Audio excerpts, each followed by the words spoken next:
L'ex-président sud-africain Jacob Zuma dénonce les allégations de corruption qui pèsent sur lui. Il a nié être le roi de la corruption lors d'une audience de la commission d'enquête anticorruption lundi. Selon lui, il aurait été victime d'une campagne de diffamation de la part d'ennemis cherchant à le destituer du pouvoir.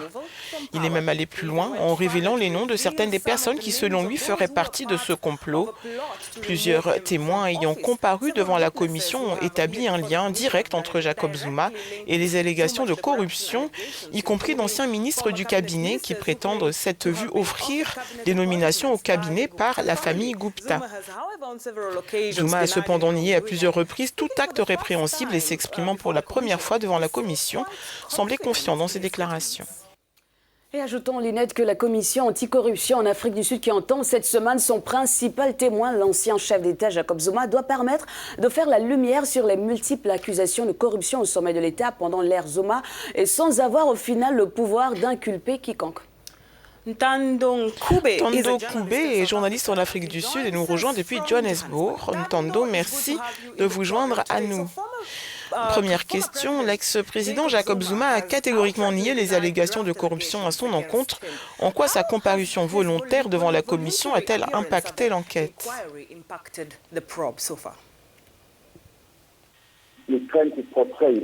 Il essaie de se présenter comme une victime et il défend tout le processus. Et je pense que le fait qu'il vienne à la commission, c'est une nouvelle tentative de faire passer des déclarations politiques, mais aussi d'ébranler la procédure. Regardez la foule qui le suit. À l'heure actuelle, il fait une apparition en s'adressant à ses partisans. Je pense donc que cela va donner une nouvelle orientation à la commission d'enquête. Cela permettra également à la commission d'intensifier la procédure en cours, car maintenant, tout le monde est présent. Il a nommé tous ceux qui l'accusent de complot pour le pousser à la démission et cela va donner à la commission une position d'attaque. Je pense qu'il est temps de se pencher sur ces attaques. La commission doit maintenant être plus dure et plus forte pour s'assurer que cette procédure aille à son terme s'ils ne sont pas en mesure de s'attaquer à Zuma.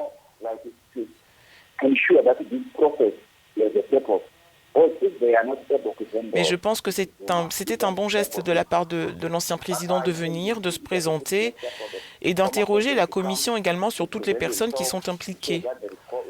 Je pense aussi que c'est un avantage supplémentaire pour la commission anticorruption d'avoir l'occasion d'interroger l'ex-président en personne.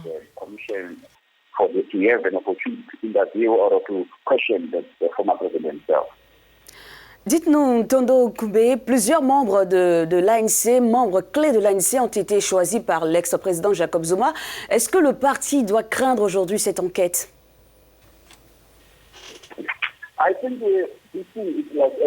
Je pense que c'est une menace qui plane aujourd'hui sur l'ANC. C'est quelque chose qui va les abattre et qui a le pouvoir de les démolir. Jacob Zuma a insisté sur le fait qu'il était toujours membre de l'ANC et qu'il était maintenant prêt à se rendre aux réunions de l'exécutif.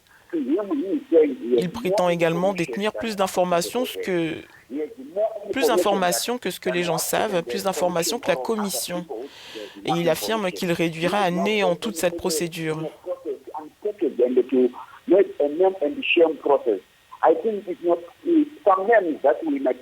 Concernant l'ANC, ils supposeront qu'ils sont innocents, qu'ils vont venir. Je suis donc déjà sûr que l'ANC est affectée par l'ensemble de cette procédure. Le parti est touché et il regarde attentivement et écoute attentivement tout ce que Jacob Zuma peut dire. Parce que cela va affecter non seulement l'ANC, mais aussi la crédibilité de tout le parti, la crédibilité même de certains individus, la crédibilité de certaines institutions étatiques et la crédibilité même du pays.